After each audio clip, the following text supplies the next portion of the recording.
పాకిస్తాన్ ఈ పేరు విన్న వెంటనే గుర్తొచ్చేది ఉగ్రవాదమే. సీమాంతర ఉగ్రవాదాన్ని మన దేశంపైకి ఎగదోసి దశాబ్దాలుగా కుట్రలు చేస్తూనే ఉంది. భారత్లో పార్లమెంటుపై దాడి మొదలు పుల్వామా వరకు భారత్లో జరిగిన అన్ని ఉగ్రవాద ఘటనల వెనుక ఉన్నది పాకిస్తానే. అలాంటి పాకిస్తాన్ తనకు ఉగ్రవాదం అంటే ఏంటో తెలియదు అంటే, ఉగ్రవాదులు ఎలా ఉంటారో కూడా తమకు తెలియదు అంటే, మోదీ ట్రంప్ సంయుక్త ప్రకటనపై ఇస్లామాబాద్ అలాగే రియాక్ట్ అయింది. తమను అమాయకుల్ని చేసి ఉగ్రవాదులతో లింకులు అంటగడుతున్నారంటూ గగ్గోలు పెట్టింది. భారత ప్రాయోజిత సీమాంతర ఉగ్రవాదాన్ని విస్మరించారని కారు కోతులు కూసింది.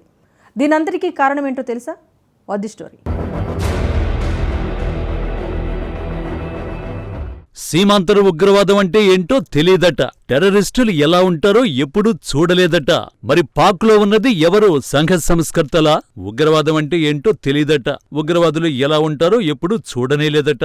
వాళ్లు కూడా మనలాగే మనుషులానే ఉంటారా అని అమాయకంగా అడుగుతోంది పాకిస్తాన్. అంతేకాదు, అన్యాయంగా భారత్, అమెరికా తమపై నిందలు మోపుతున్నాయంటూ గగ్గోలు పెడుతోంది. అమాయకుల్ని చేసి ఉగ్రవాదులతో లింకులంటగడుతున్నారని తెగ ఆవేదన చెందుతోంది. తమ దేశంలో అసలు ఉగ్రవాదులే లేరని, లష్కరే-తోయిబా, జైషే మహమ్మద్ వంటి సంస్థలని జస్ట్ సమాజ సేవ కోసమే పుట్టుకొచ్చిన మహోన్నత వ్యవస్థలని కన్నీళ్లు పెట్టుకున్నంత పని చేసింది. ఆశ్చర్యపోకండి, దీని వెనుక చాలా పెద్ద కథే ఉంది. అసలే అడుక్కు తింటున్న తమకు ప్రపంచం నుంచి సాయం అందకుండా పోతుందన్న ఆవేదనుంది. అంతకు మించి భారత్ ఎక్కడ తమ అంతు చూస్తుందోనన్న ఆందోళన కూడా ఉంది.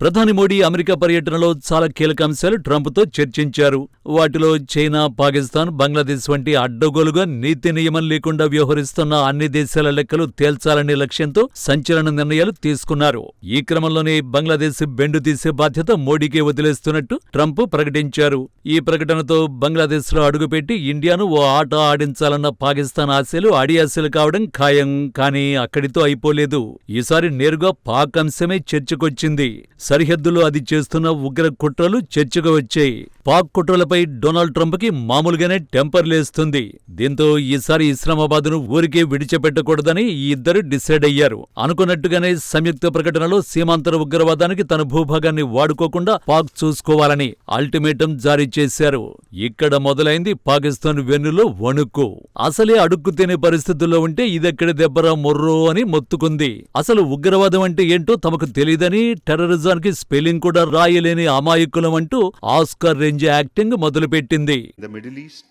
particularly the evolving situation in Gaza, and emphasize full implementation of ceasefire in Gaza. The Prime Minister also held meetings with DP World's Group Chairman and CEO Sultan Ahmed bin Suleiman, Managing Director of International Monetary Fund, and US investors delegation led by Mr. Gentry Beach. The Prime Minister also visited Edge of Government exhibition during the summit in Dubai, where he was briefed on innovative governance solutions from around the world.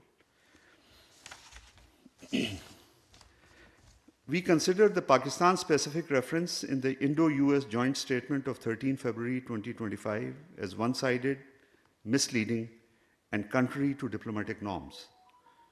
We are surprised that the reference has been added to the joint statement, notwithstanding Pakistan's counter-terrorism cooperation with the United States.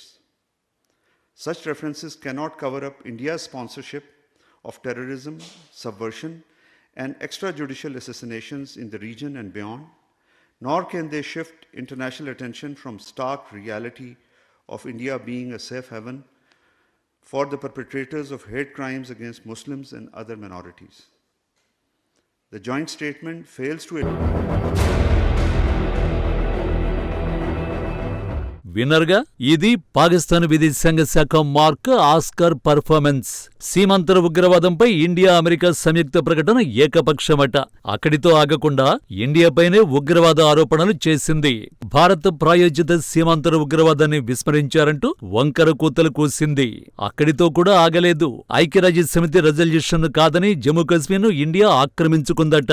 అసలు ఉగ్రవాదం భారత్లోనే ఉందని, మన దేశంలో ముస్లింలు, మైనారిటీలను ప్రభుత్వం తీవ్రంగా అణిచివేస్తోందని ఆరోపించింది. ఉగ్రవాదాన్ని తాము పెంచి పోషించలేదని, ఉగ్రవాదంతో తామే బాధింపబడుతున్నామని సింపతి గేమ్ స్టార్ట్ చేసింది. పాకిస్తాన్ ఇంతలా గగ్గోలు పెట్టడానికి అసలు కారణమేంటో తెలుసా?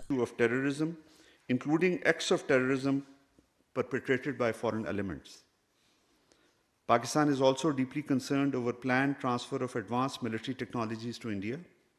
Such steps accentuate military imbalances in the region and undermine strategic stability. They remain unhelpful in achieving the objective of a durable peace in South Asia. We urge our international partners to take a holistic and objective view of the issues of peace and security in South Asia and refrain from endorsing positions that are one-sided and divorced from ground realities.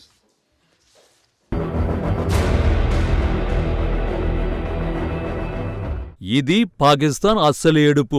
రక్షణపరంగా భారత్కు technology, ఆయుధాల సరఫరా పెంచబోతున్నట్టు Trump చేసిన ప్రకటనే పాకిస్తాన్ను భయపెడుతోంది. దెయ్యాలు వేదాలు వల్లించినట్టుగా ఇలాంటి చర్యలు ప్రాంతీయ సమతుల్యతను దెబ్బతీస్తాయని ట్రంప్ మోడీకే నీతులు చెప్పే ప్రయత్నం చేసింది. ఇక్కడ పాకిస్తాన్ ఏడుపు డొనాల్డ్ ట్రంప్ ఇండియాకు F-35 ఫైటర్ జెట్లను ఇస్తామని ఆఫర్ చేయడమే. ఎందుకంటే ఈ ఫైటర్ జెట్లు చేతికి చిక్కితే పాకిస్తాన్ ఇండియా వైపు కన్నెత్తి చూసే ధైర్యం కూడా చెయ్యలేదు. పాకిస్తాన్ భయపడేంతగా ఈ యుద్ధ విమానంలో ఏముంది అంటారా? F-35ల గురించి తెలిస్తే ఈ ప్రశ్న అస్సలు అడగరు. ప్రస్తుతం ప్రపంచవ్యాప్తంగా వినియోగంలో ఉన్న 5th జనరేషన్ ఫైటర్ జెట్లలో పవర్ఫుల్ ఫైటర్లు F-35లే. రాడార్లు, శత్రుదేశ ఎయిర్ డిఫెన్స్ సిస్టమ్స్ కళ్లుగప్పి దాడులు చేయడం వీటి ప్రత్యేకత. కాస్త వివరంగా చెప్పాలంటే బాలాకోట్ వంటి సర్జికల్ స్ట్రైక్స్ చేయడంలో వీటి తర్వాతే మరేవైనా. ఇది తెలుసు కాబట్టే ఇండియాకు టెక్నాలజీ, ఆయుధాల సరఫరా వల్ల ప్రాంతీయ సమతుల్యతలు దెబ్బతింటాయని నీతులు చెప్తోంది. భారత్ అమెరికా రక్షణ ఒప్పందాలతో ప్రాంతీయ సమగ్రతలంటూ పెద్ద పెద్ద లెక్చర్లు ఇస్తున్న పాక్కు అదే అమెరికా నుంచి F-16 ఫైటర్లను కొన్నప్పుడు ప్రాంతీయ సమతుల్యతలు ఎందుకు గుర్తురాలేదో తెలియడం లేదు. పాకిస్తాన్కు 1981లోనే తొలిసారి F-16 యుద్ధ విమానాలు అందాయి. 9/11 దాడుల తర్వాత ఉగ్రవాదంపై పోరాడేందుకు పాకిస్తాన్కు 18 అత్యాధునిక F-16 విమానాలను విక్రయించింది. పాకిస్తాన్కు F-16 యుద్ధ విమానాలు అమ్మేందుకు $700 మిలియన్ విలువైన డీల్ను 2016లో అమెరికా కుదుర్చుకుంది. 2020 నాటికి పాకిస్తాన్ వద్ద 85 F-16 యుద్ధ విమానాలు ఉన్నాయి. 2022లో భారత్ వద్దని మొత్తుకున్న నాటి బైడెన్ ప్రభుత్వం F-16 యుద్ధ విమానాల నిర్వహణ కోసం పాకిస్తాన్తో ఒప్పందం చేసుకున్నారు. వాటికి మరమ్మతులు చేయడం, విడి భాగాలను అందించడం వంటివి ఒప్పందంలో ఉన్నాయి. టెర్రరిజాన్ని సమర్థంగా ఎదుర్కొనేందుకు సహకరించడం మాత్రమే ఆ ఒప్పందం ఉద్దేశమని. కానీ ఆ దేశ సైనిక బలాన్ని పెంచడం కాదని అమెరికా చెప్పింది. అప్పుడు దెబ్బతినని ప్రాంతీయ సమతుల్యతలు ఇప్పుడెందుకు దెబ్బతింటాయో ఇస్లామాబాద్కే తెలియాలి మరి. ఇక సీమాంతర ఉగ్రవాదం భారత్ నుంచి జరుగుతోందంటున్న పాకిస్తాన్ పిచ్చివాగుడు విషయానికొస్తే మౌలానా మసూద్ అజార్, హఫీజ్ సయీద్, యాసిన్ మాలిక్ వీళ్లంతా ఎవరు? ప్రపంచ శాంతి కోసం అల్లాను ప్రార్థించే ఇస్లాం మత పెద్దలా, లేక సమాజ సేవ కోసం జీవితాలను త్యాగం చేసిన మహోన్నత వ్యక్తులా? కరడుగట్టిన ఉగ్రవాదులని అంతర్జాతీయ సమాజం గుర్తించింది వీరినే కదా. సీమాంతర ఉగ్రవాదంతో దశాబ్దాలుగా భారత్లో విధ్వంసం సృష్టించింది వీరే కదా. చెప్పడానికి సమయం సరిపోదు కానీ పాకిస్తాన్ ఉగ్రవాదుల పేర్లు వేలల్లో ఉంటాయి. 2018లో ఉగ్ర జాబితాలో 7,600 పేర్లుంటే తర్వాత ఈ సంఖ్యని 3,800కు తగ్గించింది పాకిస్తాన్ ప్రభుత్వం. ముంబై దాడి ఘటనకు ప్రధాన సూత్రధారి లష్కరే కమాండర్ జకీవుర్ రహమాన్ లఖ్వీ సహా 1800 మంది ఉగ్రవాదుల పేర్లను మాయం చేసింది.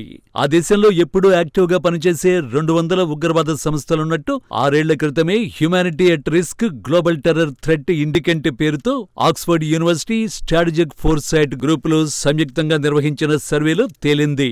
అంతెందుకు రోజుకో ఉగ్రవాది భారత్లో చొరబడే ప్రయత్నంలో కుక్కచావు చేస్తున్నాడు. అలాంటి దేశం తనను తాను అమాయకుడిగా చెప్పుకోవడం, ఉగ్రవాదంతో తామే బాధింపబడుతున్నామని బొంకడం ఎంత దారుణం. ఒక్కటి మాత్రం నిజం, మోడీ ట్రంప్ దోస్తీతో పాకిస్తాన్ అన్ని లెక్కలు తేలబోతున్నాయి. సింపుల్ గా చెప్పాలంటే పాకిస్తాన్ పాపం పండబోతోంది. అందుకు ఎంతో టైం లేదు.